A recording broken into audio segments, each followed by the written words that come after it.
Right, so new day, new, fresh, no, but nice day outside, although you can't see it. What we're going to do is we're going to try and get the back end of the car, which is quite daunting, but it's necessary because we need to see what's under all this nice aluminium, and there isn't going to be much. So what we need to do is we need to take these rear windows out, and we need to drill all the rivets out and then cut the body just here and take the whole thing off. So wish us luck.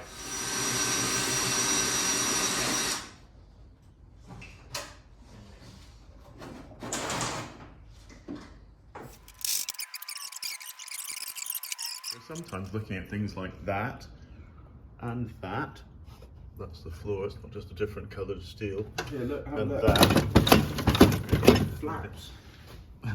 Active error. And then you realise someone's been very careful to tape the bumper hole so that nothing got in. What were they thinking, mice or was it water?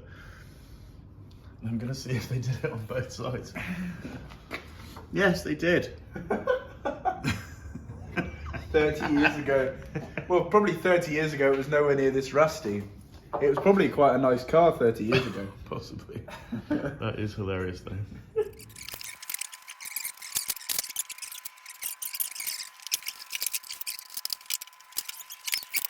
I found the body ground for the fuel pump.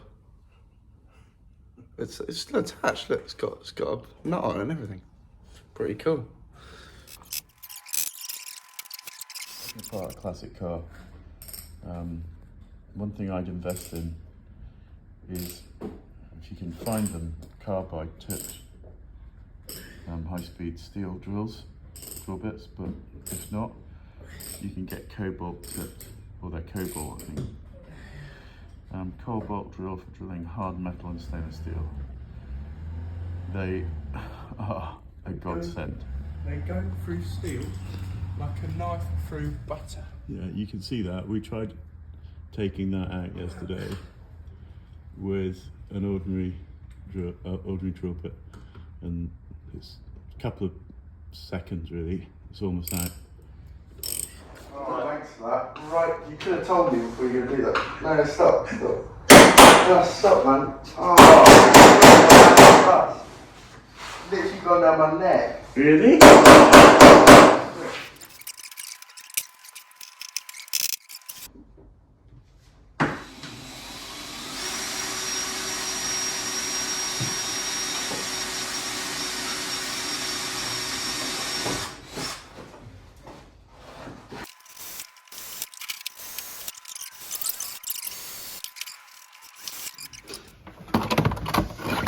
Move this out of the way, see if there's any stuff behind there.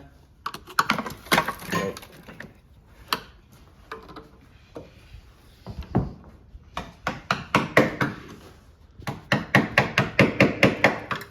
As I mentioned earlier, you know, we had to drill quite a few of these out and get it all out. So we've got them all out now. And theoretically, this should all come out in a one, and as you can see, it's moving. I think you pull it It's forwards. moving back as well. Yes. So basically what you have to do is wiggle it out and bring it towards Yeah. the front of the car, but you have to get it past this metal lip on the inside. See here, you need to get it past here and then out. Oh, right, okay. So let's give it a go. Go on then. This is going to come out straight. See, it doesn't come out. Nicely done. There we go. Perfect. And So those as you were can see, these are a nightmare. These things, look, they're no longer so there's no attached. rivets holding this on. It's just 1, 2, 3, 4, 5, 6, 7, 8. Oh, so the rivets hold the The body rivets on hold back this- here. this chrome. For this trim. This trim. Okay, chrome. so I drilled those out and I didn't need to. Well, we do need to. Yeah. At some point. But there you go. Right, one down. One glass. The other side's even worse. It's been seam sealed. Nice.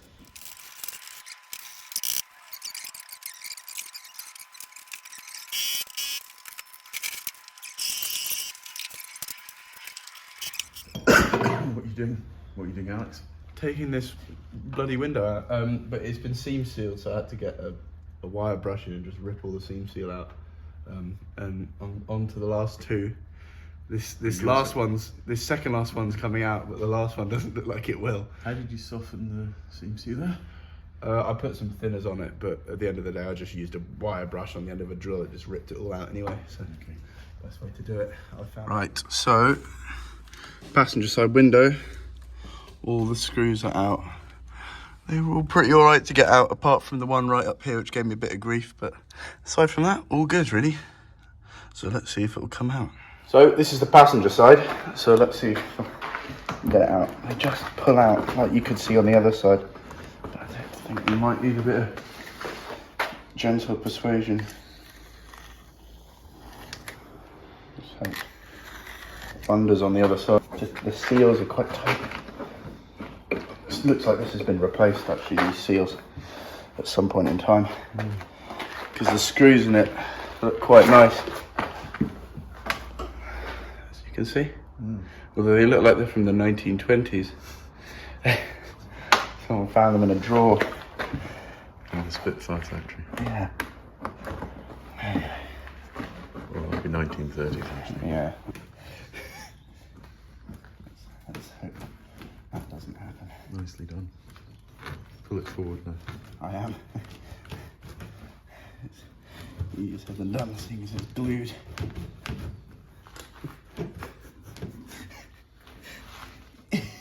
Oh, there we go.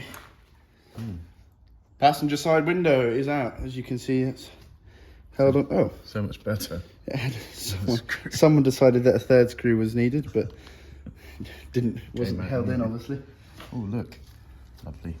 Right, so this is kind of the pivotal moment, really. We're going to be cutting, obviously we're going to be cutting both sides, but we're cutting the back end off the car. And just thought I'd mention cover glass that's nearby when you're cutting, because, you know, you can have problems with sparks, and it can damage the glass. So it's just not really cricket. But yeah, so, you know, if we mess this up, and I'm sure someone can tell us if we have, but, you know, we're copying Hudson Auto Films here, so, you know, it's his fault.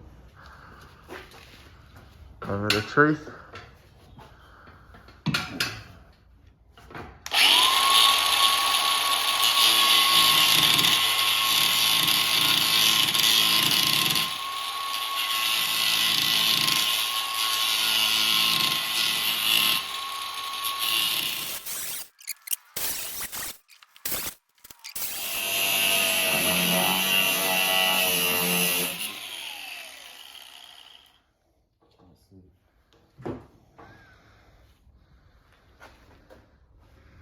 I need a bigger disc.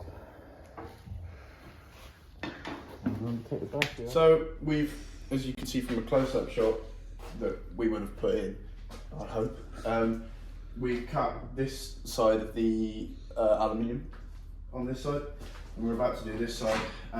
But before we take the back end of the car off, we need to drill out all the rivets on the rear quarter lights and just make sure everything's off before we try and pull it off. Otherwise, we'll start bending things.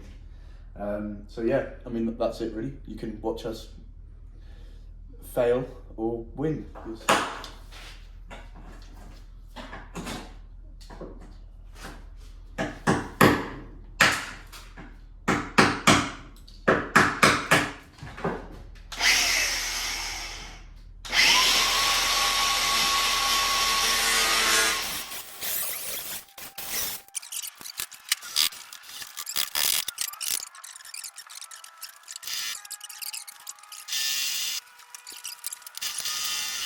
Now you can, it's hard to see your hood, you're massive.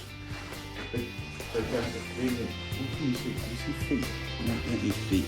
Yeah, so you can see your bloody feet. Don't need bloody feet in it.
Right.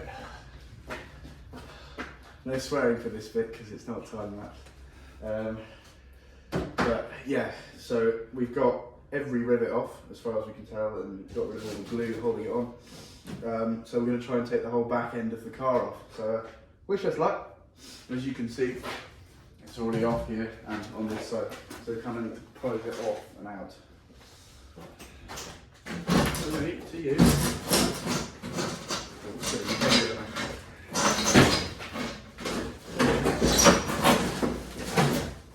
Wait. What are you doing? Please. You should bend it. No, you need to just go on your side. Bend it out. You're caught on that piece of steel. I'm not caught on anything. There we go. Oh my god, what's that? Let's go. Yeah. What is it? Wasp nest? Is there a wasp nest? Yeah. Not there. I'll video that for you guys in a second. A wasp nest? No, there's no wasps in it though. Actually, it looks okay. I expected it to be far worse. This is gone. Yeah, that's gone, but that's just a panel. These are okay. There's actually... These are good though, which is nice. Yeah, we need that. This is gone completely. But tell you what, It's going to be the worst part of the car, but... oh, we caught this just in the nick of time on this side. This is from, in fact, I'm not going to hit that with that. No, don't hit that. We need to make a new piece of rail.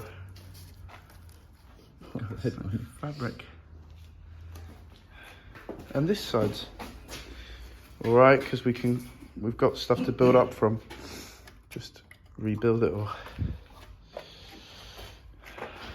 That's what Aston Martin looks like with the back. Very cool.